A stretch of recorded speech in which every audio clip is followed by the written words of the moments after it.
அதே 1/87 எம்ஜி ராமச்சந்திரன் அவர்கள் முதலமைச்சர். அவர் ஒரு கள் ஆதரவாளர். அவருடைய சுயசரிதை நான் ஏன் பிறந்தேன் பதிவு பண்ணியிருக்கார். நான் சிறுவனாக இருந்தபோது நோய்வாய்ப்பட்டு இருந்தேன். ஒரு மருத்துக்கள்ல தொடர்ந்து பருகி வந்ததால் நோயிலிருந்து குணமானேன் பதிவு பண்ணியிருக்கார். எம்ஜிஆருடைய கடைசி காலம் பலருக்கு தெரியும், சில நேரங்களில் நினைவாற்றல் இருக்காது. அதே ஆண்டு டிசம்பர் 24 காலமாயிடுறார்.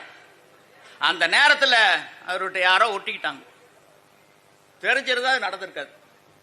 அதுக்கு பின்னாடி முதலமைச்சராக வந்த கலைஞர் கருணாநிதி அவர்கள், செல்வி ஜெயலலிதா அவர்கள், இபிஎஸ் ஓபிஎஸ் வகைராக்கள், இப்போது இருக்கக்கூடிய மு.க. ஸ்டாலின் பெரும் ஆதாயத்தை இந்த கள் தடை பெற்று தந்து கொண்டிருக்கின்றது.